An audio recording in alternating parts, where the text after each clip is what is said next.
Good morning and welcome everyone to the Moneycontrol live stream. You're watching the opening bell and I'm your host Nickey Mirchandani. While Indian equities are likely to consolidate after scaling record high levels, GIFT Nifty signals a muted start coming in for Dalal Street on Tuesday. Let's talk about Wall Street. Eked out small or let's just say slender gains in holiday shortened week. A market holiday in the US is expected to add to the cautious mood. Talk about Asian markets, they trade mixed. Japan's Nikkei has slipped from 33-year high. Let's talk about FIIs. They continue to lend and support bought shares to an extent of 1,995 odd crore, and talk about DIIs. They've sold shares but to a minuscule amount of around 337 odd crore. Let's address FNOQs out there. 56 stocks that have seen long build-up include Indian Oil Corporation, HPCL, RBL, Mahanagar Gas and M&M Financial Services based on the open interest. And if you talk about the long unwinding, almost 34 of them have seen long unwinding, which includes the like of Para India, MRF, Polycab, Alchem Lab and Metropolis Healthcare. Apart from that, if you're looking at the short build-ups, 61 of them in that list, and that includes something in the like of Persistent System, Bandhan Bank, JK Cement, Atul and DV's Lab. Now, almost 36 of them have seen short covering, and this includes the like of HDFC, Indiabull Housing Finance, Eicher Motors, and State Bank of India, along with ICICI Prudential Life Insurance. Also, if you talk about the stocks that are under FNO ban on NSE, well, NSE has retained Indiabull Housing Finance to its FNO ban list for July 4th. But let us get going and discuss some stocks and strategies with Aamar Singh, Senior Vice President, Equity, Commodity and Currency at AngelOne. Good morning there. Yeah, very good morning, Nickey. Aamar, I'm going to start off with asking you about the strategy. Are you looking at a muted start coming in for the Indian equity markets? How is the PCR ratio looking at? And do you see a certain amount of outperformance coming in from Bank Nifty levels and strategies for the viewers out there quickly?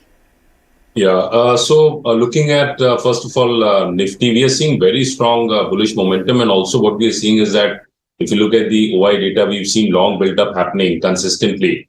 So that clearly shows that even at the higher levels, there is interest. And also if you look at the major stocks, be it the HDFC twins, be it Reliance also now moving up, and some of the other heavyweight counters have also started showing some very strong signs. So clearly shows that, and also this being a broad-based rally, so that's what is really sustaining. And the best part is India VIX is also not moving much, so that's not a cause of concern. So pointing all these data points clearly point that towards on the upper side, Nifty would easily scale towards the 19,450, 500 in the immediate or short term, I would say, basis. As well as on the downside, now I would say major support for Nifty now, which was the earlier peak. So 18,900, 19,000. Now that becomes as a short term, very crucial bottom for Nifty. So we've been saying that buy on dips or any decline should be used as a buying opportunity. So it's not a market to go short, I would say, because the trend still is very strong. And even on the daily charts, we're seeing strong build-up in momentum. Looking at Bank Nifty, Bank Nifty, we've seen some very sharp moves because Bank Nifty, if you look at, it was consolidating, was unable to reach the 44,400 mark. And from there, we've seen almost a 1,000-point rally in Bank Nifty. So Bank Nifty is also strong technically on the charts, I would say, and there again on the OI data, we're seeing long build-up happening there consistently. So that clearly shows that buyers are willing to enter even at higher levels. As far as the levels for Bank Nifty is concerned, I would say anywhere between 44,800, 45,000. That's an immediate short-term zone of support. Whereas on the upside, resistance is around 45,000, 750, 800. That's the zone of resistance. So declines should be used as buying opportunity, but yeah, one should, because whenever the markets trade at record highs, so you generally tend to see a lot of volatility there as well. So that one thing every trader and investor would need to be prepared at these levels, but it's definitely in favor of the bulls as of now. Point well taken. Buy on dips, favor in the, it remains to be a bullish run. But Aamar, just one more question that I have for you. Support has been lent by RIL just in the way we would like, and probably that could lead to an uptick coming in the second leg of the performance coming in from Indian equity markets. So A, the levels for RIL, and B, IDFC and IDFC First Bank. IDFC Limited is expected to be the top contender today, on the F&O space, given the kind of merger that we're looking at between the two. It's also in the favor of IDFC Limited. Your assessment on the charts, please. Yeah, first talking about Reliance, this is also one stock which I would recommend for a buy, because we've seen some very strong move happening in Reliance over the last couple of days, and technically it was unable to breach if you look at the 2500, 2600 zone, it was not able to breach that level. So now we've seen closing above that level, sustaining above that level. So clearly means that there is more upside to Reliance, and it is, I would say, the heavy weight of the index. So Reliance firing will definitely lead to the index going higher. So Reliance is one stock. As far as levels are concerned, I would say on the upside, it has got, because if we go back in time, so somewhere around in the month of December, it had made a high of 2750, 55. So now there isn't much resistance, because earlier there was a resistance around 2600 level. That was a short-term top in January. So that also has been taken out. Sustaining over the 2600 mark clearly shows that Reliance has a potential to rally towards 2700, 2750. So Reliance again is a stock one can look at a buying opportunity. It has now formed very strong base around the 2500 levels. Coming to the next stock which you talked about, IDFC. So if I look at IDFC, what I see here is that the stocks, both these stocks, they have been in a very strong uptrend. Because if you look at post-February, there was some consolidation in the stock. The stock traded around 70 odd levels. I'm talking about IDFC right now. So in that case, the stock managed to breach then the key zone of resistance around 85-90. Currently, it's around 115 odd levels. So clearly shows that the long-term charts are also very strong for the stock. So on the upside, if we go, somewhere around 118, 120 is the immediate zone of resistance for the stock. As far as IDFC First Bank is concerned, it is still not able to breach its all-time high. So if we go back and see, so it had made a high of almost 83.40 in September 2016, and then again 81.45, but recently it did breach. So last quarter it had breached above the 84 mark. So sustaining above 84, 85 is very essential. We're just going to address the market open first and then get back to you on further queries if we have any. Nifty 50, let's look at that. 0.25% of gains coming in for Nifty 50 index right now. It is a positive start coming in for the Indian equity markets. We were expecting a muted start, a little bit of consolidation to take place, given the PCR ratios were at overstretched levels. But right now, Reliance and HDFC Twins, that's where the support is coming for the markets for the 3 consecutive sessions where the market has been on an upswing. Let's talk about Bank Nifty index out there for you. We're seeing outperformance coming in for Bank Nifty, 0.25% of gains coming in for Bank Nifty index overall. Let's talk about the mid cap index and the small cap index, just to see if you're seeing some amount of outperformance coming in even from the mid cap space. It's in sync with the larger counterparts, and small cap index too. That's where probably the momentum could have been. It's usually, do bear in mind the fact when US markets are shut, it's usually the mid cap and the small cap index which technically tend to do well given the institutional flows that we see. So for the whole day, the focus I believe should be on the broader indices and the way they're stacking up. Let's talk about the top gainers, the sectoral indices that we have. Nifty IT index also has been faring well with gains to an extent of 0.3% out there. In terms of other sectoral indices that we have, FMCG has been faring well. So purely you're seeing the defensives at play right now. In terms of other sectoral indices, we have something like a pharma. So it is the defensive pack right now, which is leading the market from the front. And also something like the realty, auto index. Auto, well, after the numbers, the monthly update out there, that's the basket has been doing well and faring well in green. In terms of other sectoral indices that we have, real estate index too seems to be participating into the rally right now. The mood seems to be pretty much optimistic, And if you talk about the sectoral indices too, we're seeing momentum building in there, barring the consumption basket, which is somewhat gotten to a cautious but not exactly a negative start. Advances and declines, 29 advance, 18 declines. Market breadth is in the favor of advances. Talk about the top gainers and the top losers that we have on the list right now. That's the thing that we need to watch out for. Top gainers and top losers, something like a Bajaj Finance, Bajaj Finserv.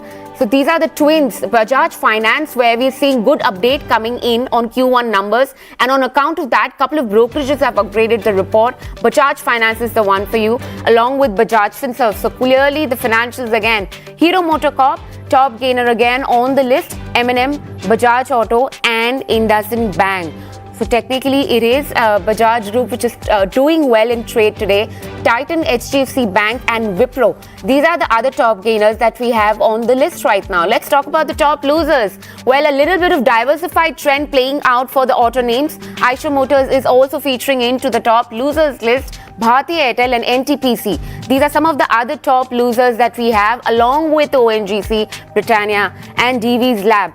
I'd like to address in a word coming in for IDFC First Bank and IDFC Limited. These are the two stocks which are apparently going to be in focus for the entire consecutive session today, and much is going to be talked about it. IDFC First Bank, where the board has approved an amalgamation of IDFC with the bank.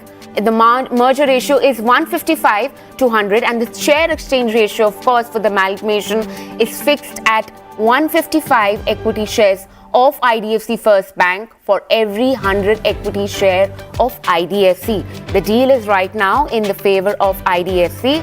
But if you talk about the top F&O contender, let's pull up IDFC like it's there on the screen. It's up with gains of around 2% or there.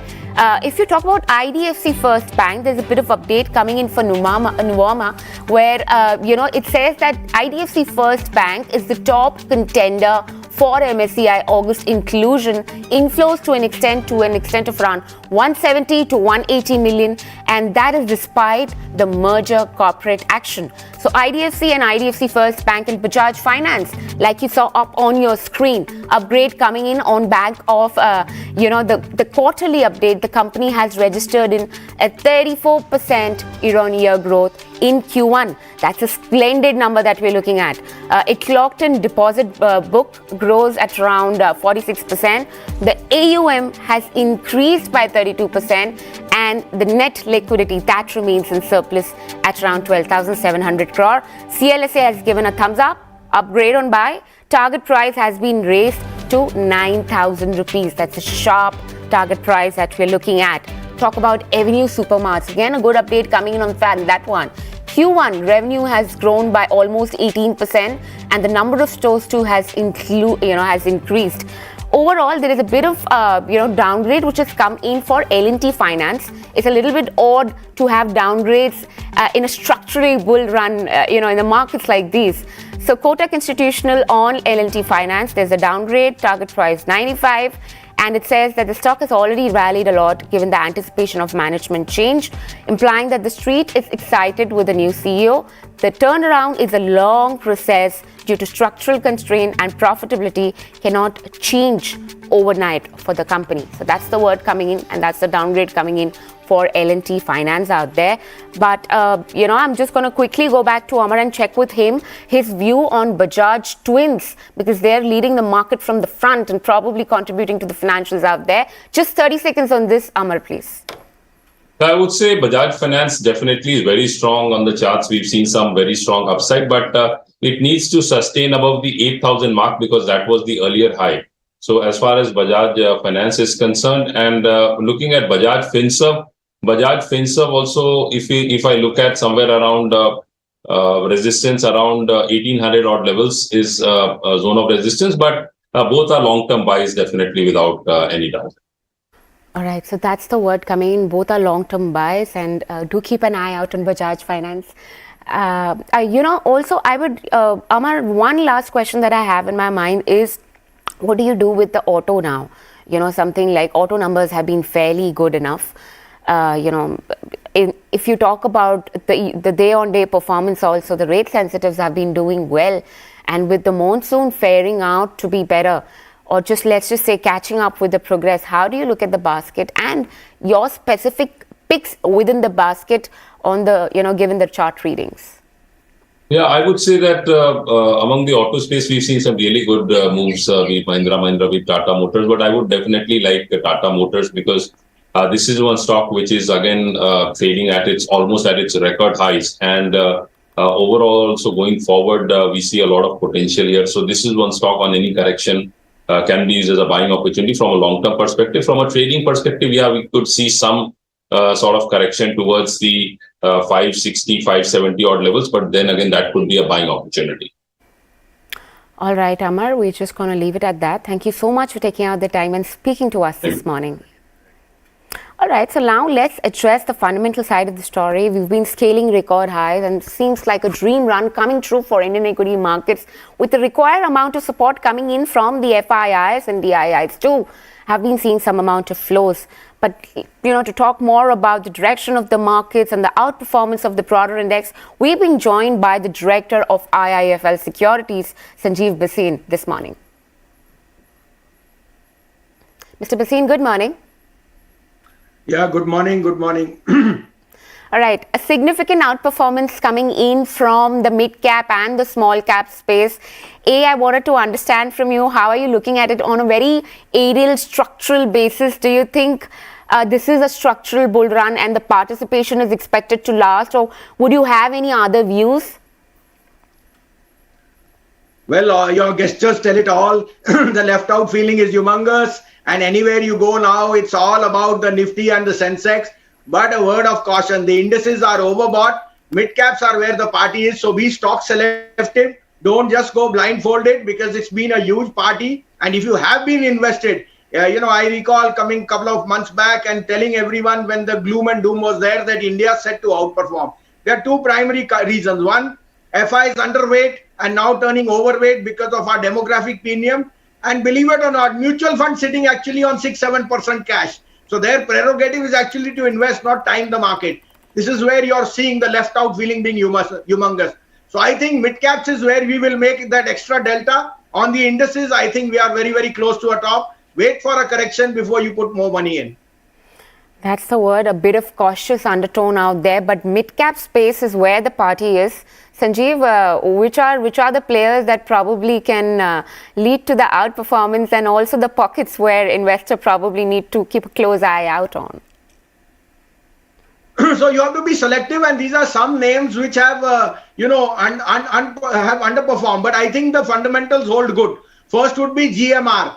GMR's fourth airstrip comes online on July 13th. By the end of the year, Delhi airport will do from 70 million, 109 million capacity. That is the type of wherewithal they have. The Aero City is seeing robust business as far as airports go, and the company is now corporate debt free. They have got individual loans on a NBFC basis. So I think GMR is the play on the proxy on the Indian growth, the airports, the way they are expanding, and the way travel has picked up. Second would be IEX. I think the underpinning on the government regulatory is overdone. The stock in the day ahead market has a 85% share, which will only grow. And you've had rather tepid season on the summer side. And I think as soon as volume stabilize, their margins on the exchange will start to show a lot of traction. Plus, there is no further news on the decoupling or the coupling side. I think it's a very good value play at this price. Third would be Voltas. Now, Voltas is not just room air conditioner. It happens to be the third largest engineering play on cooling towers in the Middle East after L&T and Thermax. Plus, the company has indicated that the best of AC sales actually come after the humidity sets in after the first rainfall. So at 760, we think there is a very, very good opportunity to make money in Voltas. Fourth would be Glenmark Pharma. This has been my top pharma pick. It has, of course, been an outperformer. But I still think that Glenmark, given that it has now reached into the foothold of large players like Cipla in the inhaler market, they could be gathering a lot of steam. So Glenmark is headed to 750. I think this is a must-have. And last but not least would be ICICI Bank. One bank which has underperformed, but I think can outperform in the near future as Bank Nifty makes new highs. All right, Mr. Bhasin, since you have addressed in Bank Nifty, there is a lot of merger, at play with the entire financials. IDFC with IDFC First Bank, HDFC with HDFC Bank. A lot of consolidation play. How do you view these mergers?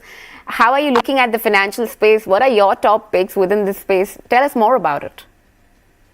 Yeah, so you spoke of something which is close to my heart. I've been bullish on IDFC and IDFC First for the last 3 years, and the stocks underperformed. But look, and lo and behold, last 6 months only belonged to both those stocks.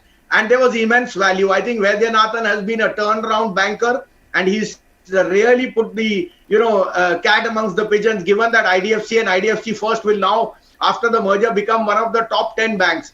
And I think that their merger, from a lending institution into a bank and merger with Capital First, all that is playing out brilliantly. So yes, as a disclosure, both these stocks are in my portfolio and our clients' portfolio. We are very, very bullish on the large cap banks like HDFC and HDFC Bank. We have HDFC as our top holding, but our dark horse play here will be RBL Bank. RBL today is the most under-owned as far as institutions go. There is no big owner in that, and that could be a very good takeover target. I think RBL has weathered all the storms. I think this dark horse play can even be 300 rupees in the next 1 year. That's an interesting one. Are you looking at the IPO space closely? If at all, are you looking at something like a Senco Gold, which opens for subscription today? Also, HMA Agro, that's the one which is going to be listing in today. Just barely managed to scrape through, the entire performance and the demand in the markets, given that it's an export, meat exports company out there. How do you view the two companies? Anything that looks interesting overall from the IPO space to you? Ma'am, I will not be able to comment on it because our institutional side has some merchant banking issues, and I will not be. I mean, they have some obligations, so I will not be able to comment as it's it would be something of a compliance issue. No worries. Any other sector right now that you're bullish on that needs to be captured on, given the kind of momentum that the markets has been witnessing? It's just going to be open-ended just to understand where are you seeing more momentum build up, where apparently most of the market has ignored it until now, but has a huge scope of outperformance. Well, like I said, some of the names which I have given you, I think they make up for a large part of the underperformance, which can become outperformance because there is no change. The valuations are very reasonable and they are doing outperformance. Now, I would say be little contrarian in auto. Try and look at good spaces like a Maruti or an M&M on declines, but don't chase markets, because I think, as you just put it, with the IPO phase and the bullishness all over and issues getting oversubscribed, that is saying a little bit of froth. The put call ratio is showing very, very heavily overbought reading. So be cautious, but try and buy some of the mid cap which we suggested, which we think can outperform in the near to mid-term. All right, so that's the word coming in from Mr. Bhasin. Thank you so much, sir, for taking out the time and speaking to us this morning. It was indeed a pleasure having you with your clear perspective and the stock picks out there where, the viewers could actually make some benefit out of those 4 stocks that he's pointed out overall in the mid-cap space. But I'm going to be talking about the IPO, which is going to be opening in for subscription today, Senco Gold. I'm sure you're going to be hearing a lot of names in the IPO market, but let me just take you through the company, where the company is the largest retail jewelry player in the eastern region. It has launched the IPO to an extent of around 405 crore, that's the size. And July 4th is today essentially where the IPO opens for subscription. The IPO comprises of fresh equity shares of around 270 odd crore and an OFS to an extent of around 135 odd crore. If you talk about the important dates, well, opens for subscription today, closing is on Thursday, and we can see the listing on 14 July. That's the tentative date coming in. In terms of the reservation, QIB 50% and HNI is not less than 15%, and retail too is not less than 35%. That's how the book is stacked up right now. But we've been joined by Bharat from MC Pro, the research analyst out there who closely tracks this company, joining us this morning to talk us more about the company, the concerns, the financial, peer group comparison and more. Good morning there. Yeah, good morning to the viewers. All right, I'm going to start off by asking you, Bharat, what do you make out of this IPO? What are the key concerns according to you, and how does it stack up as compared to that of peers? Yeah, so if we talk about the concerns, a couple of them I would like to point out. One, as the company derives a significant portion of the revenues, about 81% of so from the East and the Northeast India markets. So clearly there is a bit of a geographical concentration risk out there.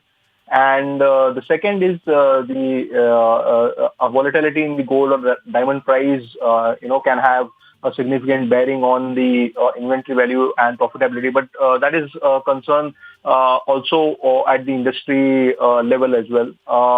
One more concern is that they have applied for a registration of Senco Gold's and Diamonds trademark, but they have not yet got it. So these are a bit of concerns there if you really talk about. And if we talk about the peer comparison, we would like to compare it with the regional players that are out there in the market, such as Kalyan Jewellers and Thangamile Jewellery.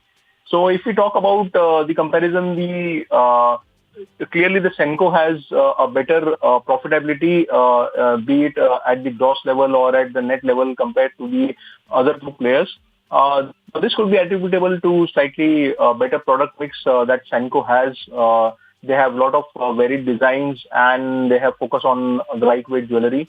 And also they follow an efficient franchising model, which the other two players do not follow, that is Kalyan and Thangamile. They solely operate via company-operated stores. So it has a better profitability. But if we talk on the balance sheet side, the varied product offerings also has a slight drawback. The company has amongst the highest working capital if we compare it with the other two players. That's because of the a lot of designs that it has, and which leads to a slightly higher working capital requirement for Senco Gold.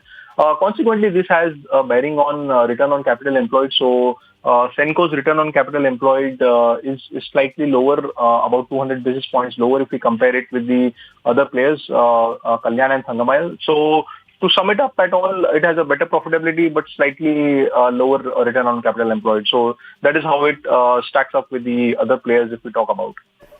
Sure. Bharat, I was just speaking to the management yesterday, and I actually asked them about the geographical concentration risk. And after having a conversation with both CEO and the CFO, they said it's a very concentrated approach of looking at the geographies, both the East and the Northeastern. And that's a strategy which is similar to the DMart. But however, having said that, at the same time, they said that on debt side, they would want to continue to leverage their balance sheet for growth. So both of the concerns, essentially, which looks like a concern, seems like a very planned and a thought through strategy coming in from the management. What's your assessment on that? Actually, if you were to look at from a different angle, although there is a concentration risk, but then, the company is playing to the strengths of the regions that it currently has a great dominance in. So basically, East and Northeast India, they have a very good brand name, about a 50-year kind of a brand legacy. They also have a very loyal customer base out there. About 20 lakhs or so is the customer base that they have currently. So if you look at it from a different perspective, definitely it is going to play on its strengths. That is also what the management highlighted, as you pointed out. So it could be that they could see a kind of a sustained growth because you already know the market.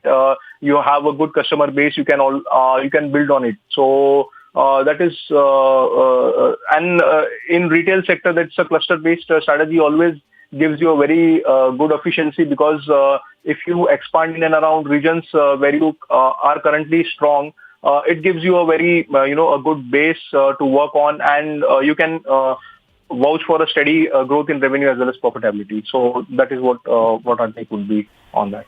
Bharat, one last thing that I'd like to understand is I was just looking at the RHP and I saw that the revenue CAGR of this company as compared to that of the peers from FY21 to 23 is the slowest or the lowest that we have in the last 2 to 3 years, given Titan and Kalyan Jewellers. Is that a cause of worry? And B, could you take us more in terms of the PE ratios? How are they looking at for this one as compared to the rest of the counterparts out there? Yeah, there was if you see at the revenue growth as you pointed out, FY21 to 23 CAGR. Yeah, it's a bit of on a slower side. You're right in that if we compare it with the other peers, but that is not really a cause of concern, because if we see the money that they have raised, it would be utilized for funding the store expansion. So they will see a good steady revenue growth going forward, and they will play strong in the markets in which they are already strong, that is the north and the eastern market. So that would kind of be a positive for them. So we definitely expect the revenue growth momentum that they have maintained would continue going ahead. If we see jewelry as a segment compared to the other consumer discretionary categories, be it apparel or QSR, which have seen a slowdown, or a footwear, but jewelry segment has kind of held steady, and we expect the benefit of that to come through to the Senco Gold.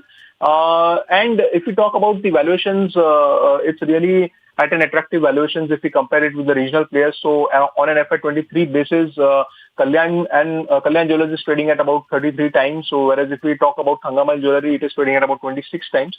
But if we talk about Senco Gold, based on the IPO price, the issue is at about 14 times. The discount is pretty sharp if we compare it with Thangamal or a Kalyan. So it's like a close to 50-60% kind of a discount to both the players.